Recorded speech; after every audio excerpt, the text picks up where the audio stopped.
Hello friend, welcome to my YouTube channel math like SLR। आज हम class 11th का chapter sets के बारे में स्टडी करेंगे।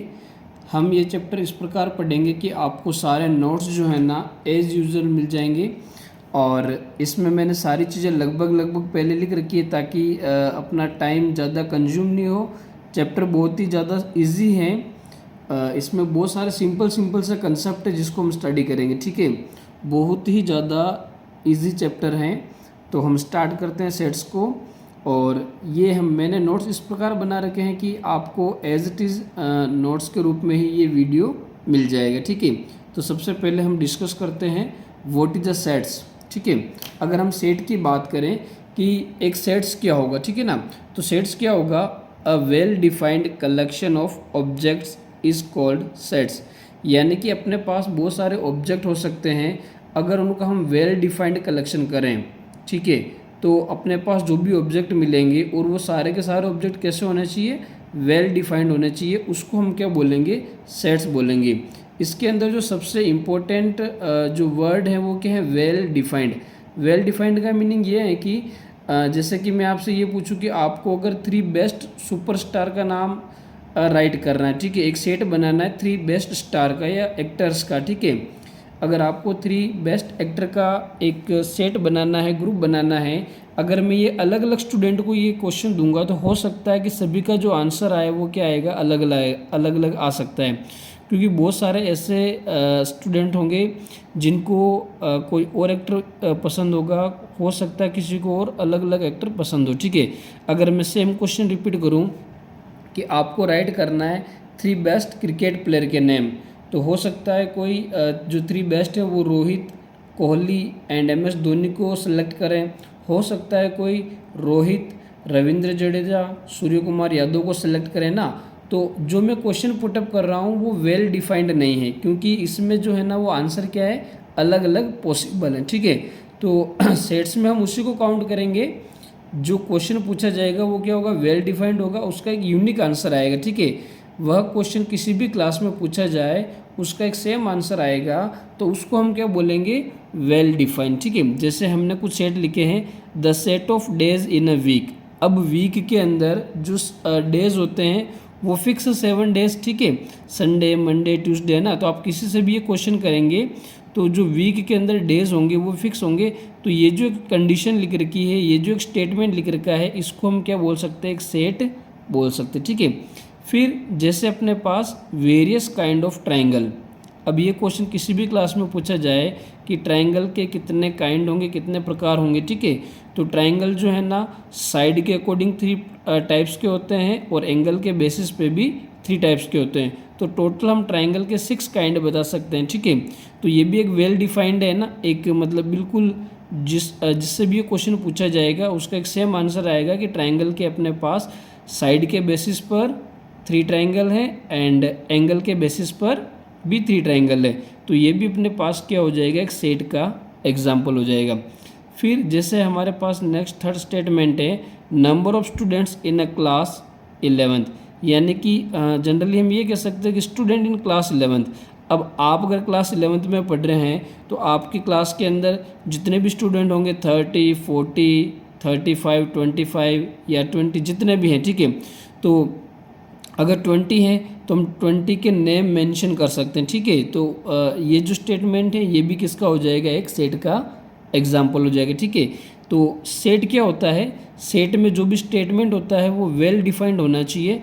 बाकी अलग अलग अगर हमारे पास कोई स्टेटमेंट है, जैसे कि अगर आपसे ये पूछा जाए कि आपको ये बताना है कि इंडिया के 3 बेस्ट सिंगर के नाम बताओ, तब भी अपने को अलग अलग आंसर मिल सकते हैं, क्योंकि किसी को कोई वॉइस पसंद है, किसी को कोई वॉइस पसंद है। ठीक है, तो हम अगर ये बात करें कि the set of 3 best singing player, तो हम जो है ना उसको एक वेल डिफाइंड स्टेटमेंट नहीं बोल सकते। ठीक है, तो वह अपने पास एक सेट का एग्जाम्पल नहीं होगा।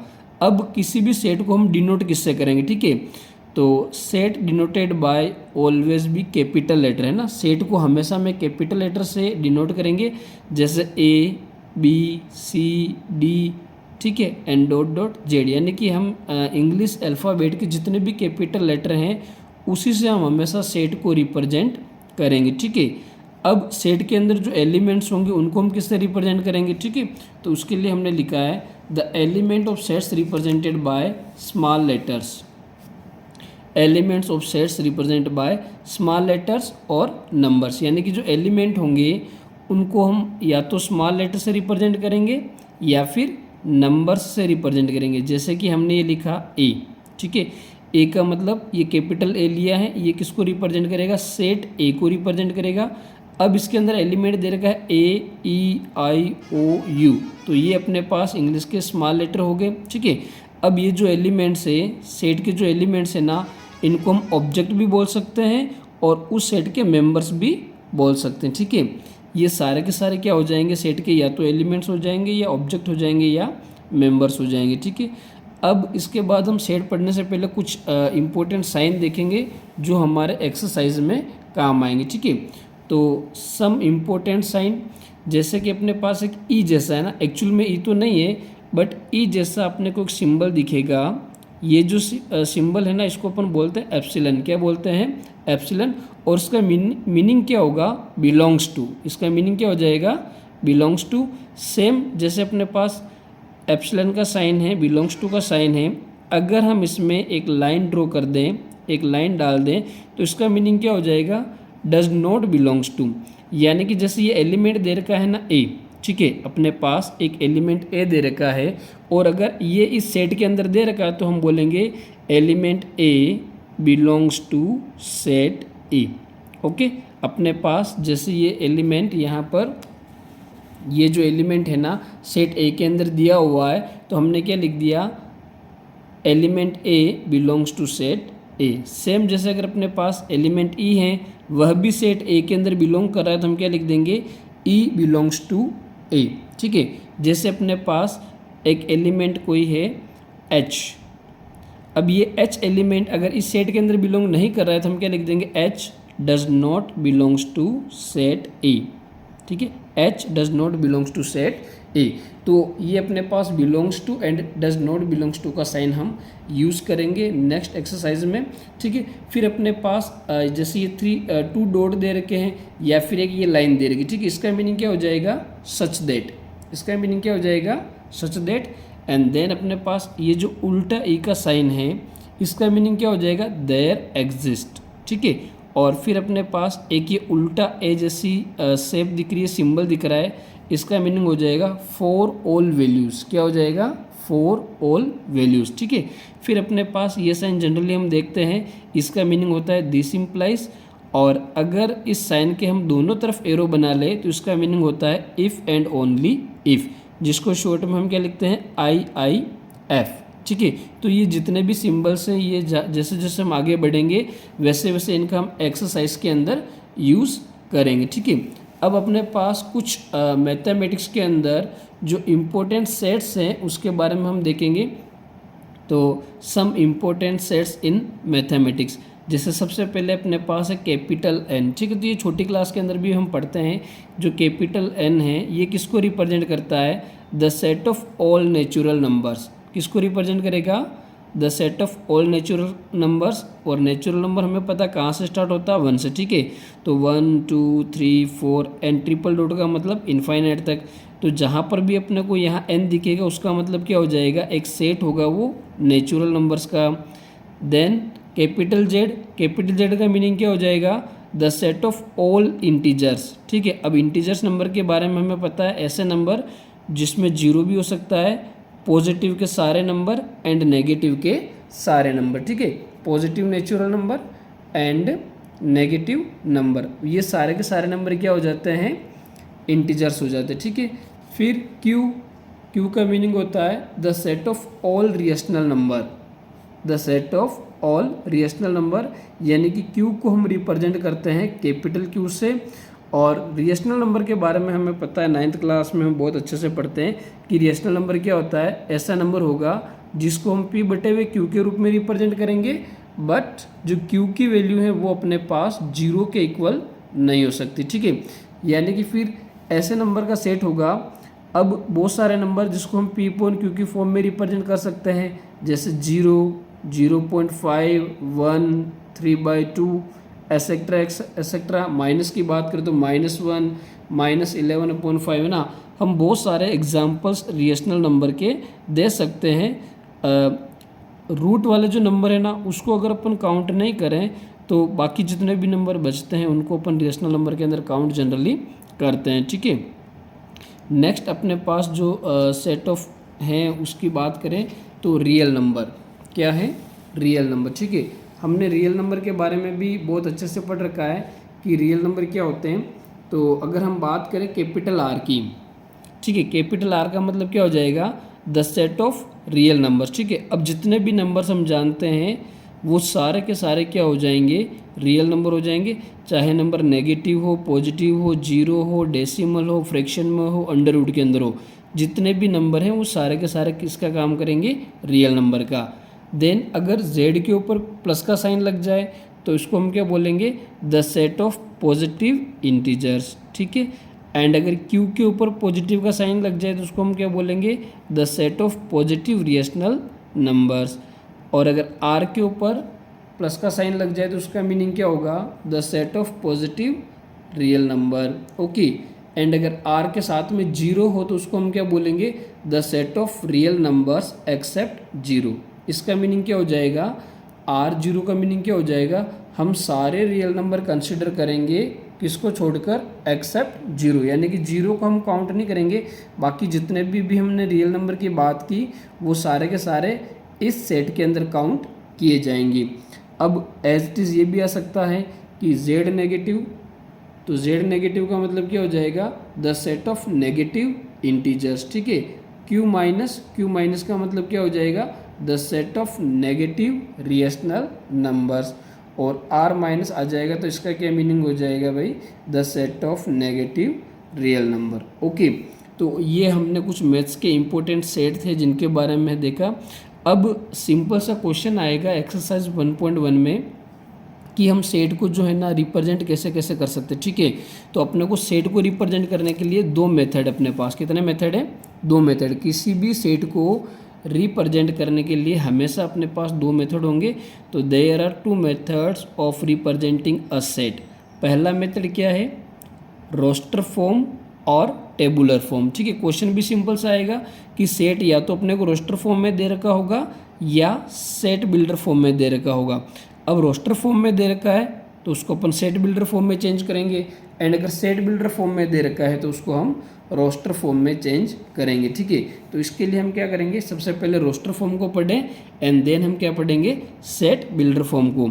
तो स्टार्ट करते हैं रोस्टर फॉर्म, जिसको हम टेबुलर फॉर्म भी बोलते हैं। अब रोस्टर फॉर्म क्या होगा, तो रोस्टर फॉर्म की एक सिंपल सी डेफिनेशन है कि all the elements of set are listed and separated by commas and are enclosed within curly bracket या ब्रेसेस, ठीक है।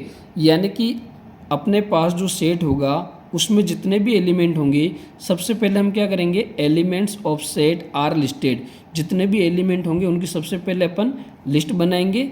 देन उन एलिमेंट्स को अपन सेपरेट करेंगे किससे, कोमास से।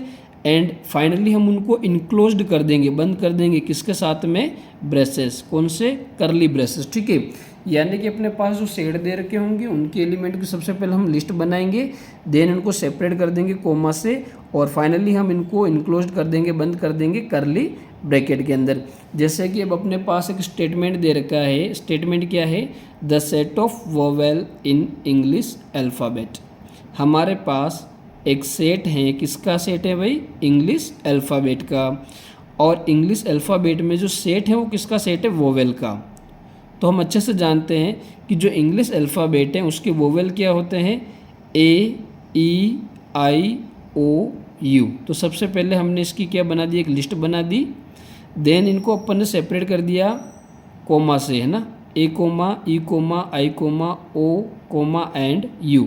और फाइनली हमने इनको करली ब्रेसेस के अंदर इनक्लोज्ड कर दिया, ओके। तो ये अपने पास क्या बन गया, एक सेट बना। और किस फॉर्म का सेट बना, रोस्टर फॉर्म वाला। कौन सा सेट बन गया, ये रोस्टर फॉर्म या टेबुलर फॉर्म। अब सेम इसी स्टेटमेंट को हम इस वे में भी राइट कर सकते हैं, क्योंकि इसने ये कहा है कि अपने को इंग्लिश अल्फ़ाबेट जो कि वोवेल है उसका सेट बनाना है। ठीक है, तो वोवेल को अपन आगे पीछे लिख सकते हैं, तब भी वो वोवेल ही रहेंगे, जैसे OIAUE। तो इसके अंदर भी हमने सारे वोवेल लिए और इसके अंदर भी हमने सारे वोवेल लिए। तो यानी कि फाइनली हम ये कह सकते हैं कि किसी भी सेट के अंदर जो ये एलिमेंट हैं या इस सेट के जो ये मेंबर हैं या इस सेट के ये जो ऑब्जेक्ट हैं, इनका ऑर्डर मैटर नहीं करता, यानी कि हम इनको आगे पीछे राइट कर सकते हैं। ठीक है, तो ये नहीं कि भाई ये वाला सेट अलग हो गया और ये वाला सेट अलग है, ये दोनों सेट एक ही हैं, क्योंकि सेट के अंदर जो एलिमेंट होते हैं ना, उनका ऑर्डर मैटर नहीं करता, उनको हम आगे पीछे लिख सकते हैं, उनके हम प्लेसेस जो है ना वो चेंज कर सकते हैं। ठीक है, तो नेक्स्ट हम देखते हैं जैसे इसी कंडीशन पर कि एक तो ये कि हमने ये कंक्लूजन निकाल दिया कि भाई elements order does not matter, है ना, किसी भी सेट के जो एलिमेंट्स होंगे उनका ऑर्डर जो है वो मैटर नहीं करेगा।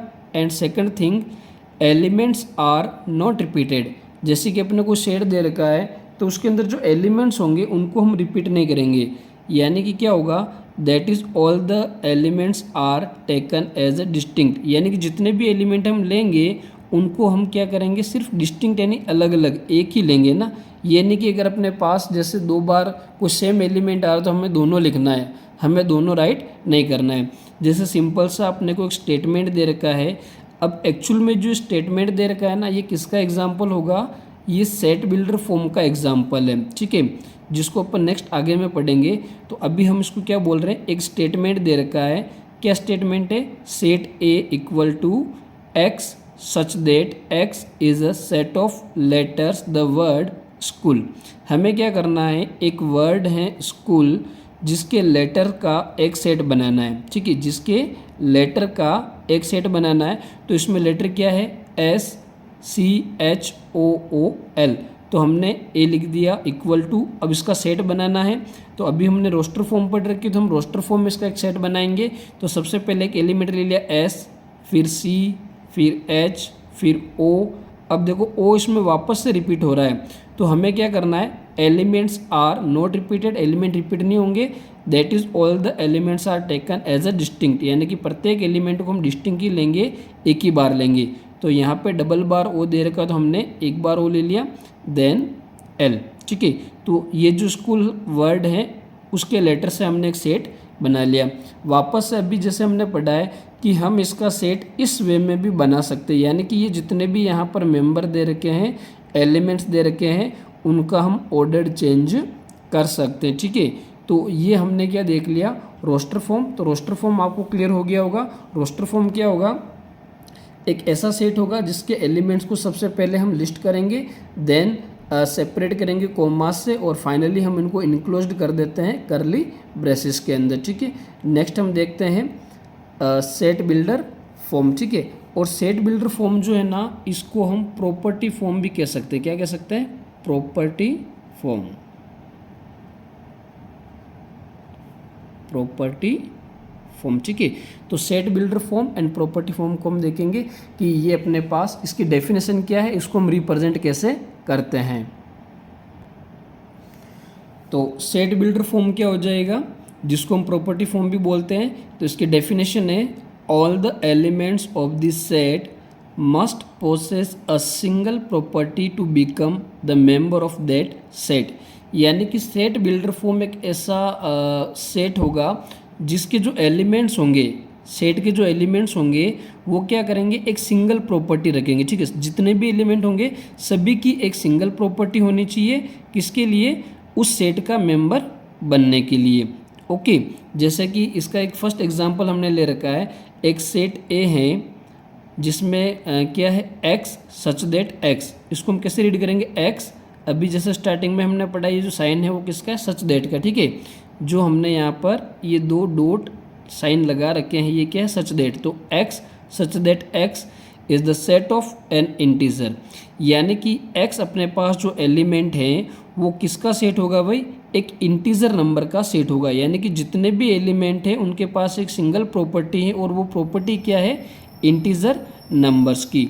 ओके, तो ये जो स्टेटमेंट की फॉर्म में अपने को कुछ सेट दे रखा होगा, वो हमेशा किसको रिप्रेजेंट करेगा, सेट बिल्डर फॉर्म को। ओके, और सिंपली अपने पास एलिमेंट है, अगर उसको अपने लिस्टेड किया है, कोमा से सेपरेट किया है और करली ब्रेसेस लगाया है, तो वो क्या हो जाएगा, एक रोस्टर फॉर्म हो जाएगा। तो सेट बिल्डर फॉर्म आपको क्लियर हुआ होगा। जैसे अगर अपन सेट नेक्स्ट एग्जांपल दे रखा है जिसमें हमारे पास सेट बी है, इसमें हमने क्या लिखा, x such that x equal to 2n। यहाँ पर जो एलिमेंट हैं वो क्या है, अपने पास 2n है, और ये जो अपने पास एलिमेंट n है ये किस में बिलोंग कर रहा है, नेचुरल नंबर में। यानी कि जितने भी एलिमेंट हैं वो हमेशा क्या रहेंगे, नेचुरल नंबर रहेंगे। और अब ये जो एलिमेंट है ये कहाँ से कहाँ तक बिलोंग कर रहा है, तो ये जो एलिमेंट है वो हमेशा 1 के इक्वल है और 1 से बड़ा है। देन ये जो एलिमेंट है वो 4 के इक्वल है और 4 से छोटा है। तो ये जो अपने पास फॉर्म है ये भी किसकी फॉर्म है, एक सेट बिल्डर फॉर्म है। ठीक है, जो सेट बिल्डर फॉर्म है सेट्स का, उसकी फॉर्म है। नेक्स्ट अपने पास जैसे एक हमने एग्जाम्पल 3 ले रखा है, तो एग्जाम्पल 3 में अपने को क्या दे रखा है कि x such that x equal two is the set of vowel in English alphabet.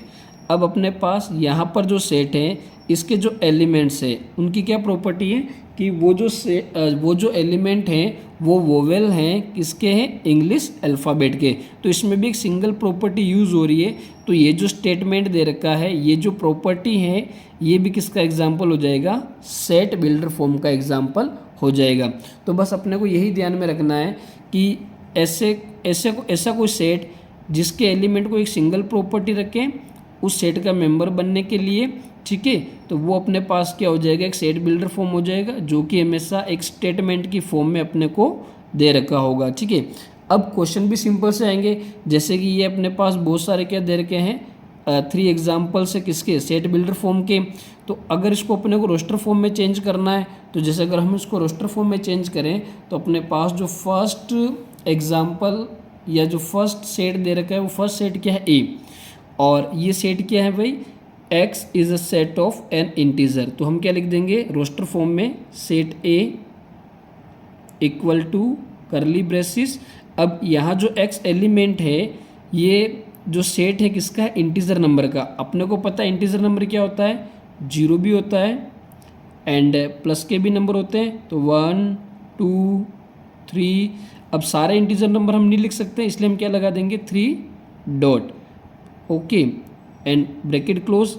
और इधर क्या हो जाएगा, लेफ्ट हैंड साइड में -1 -2 -3, ठीक है, एंड ट्रिपल डॉट। इसका मीनिंग भी क्या हो जाएगा, अपने पास जितने भी नेगेटिव के नंबर हैं, तो ये जो सेट है ये क्या बन गया, एक रोस्टर फॉर्म में बन गया।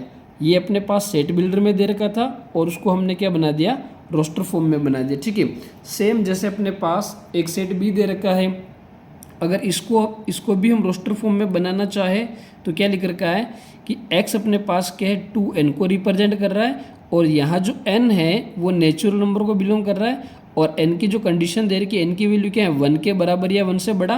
तो सबसे पहले हम ये पता कर लें कि जो n है वो क्या क्या हो सकता है। यहाँ क्लियर कर रखा, n क्या है भाई, 1 के इक्वल एंड 1 से बड़ा। तो 1 2 3 एंड 4। n की वैल्यू क्या है, 4 के इक्वल एंड 4 से छोटी। तो यहाँ पर n की हम ये वाली वैल्यूज़ ले सकते हैं। ठीक है, अब यहाँ जो n की ये वैल्यू है उसको हम क्या करेंगे, इस जगह पे पुटअप करेंगे। तो 2 सबसे पहले अगर n की जगह पर हम 1 रखेंगे, n की जगह पर अगर अपन 1 रखते हैं तो 2 × 1 क्या आ जाएगा, 2 मिल जाएगा। फिर n की जगह पर 2 रखेंगे तो इस जगह पर 2 रखने पर 2 × 2 कितना मिल जाएगा, 4 मिल जाएगा। ओके, देन n की जगह पर 3 रखने पर यानी कि 2 × 3 तो हमें क्या मिल जाएगा, 6 मिल जाएगा। देन n की जगह पर 4, तो n की जगह पर 4 रखने पर तो 2 × 4 कितना हो जाएगा, 8। तो ये अपने पास एक सेट बन गया रोस्टर फॉर्म में। गिवन किस में था, सेट बिल्डर में, और हमने इसको किस में बना दिया, रोस्टर फॉर्म में। ठीक है, सेम अगर अपन एग्जाम्पल सी की बात करें तो एग्जाम्पल सी में अपने को क्या दे रखा है कि x that x equal two is the set of vowel in English alphabet. तो सिंपल सा है, सेट सी इक्वल टू, अब अपने को सेट बनाना है तो करली ब्रेसिस, और हम ये जानते हैं कि इंग्लिश के अंदर जो भी वोवेल हैं वो कौन कौन से हैं, तो A E I O and U।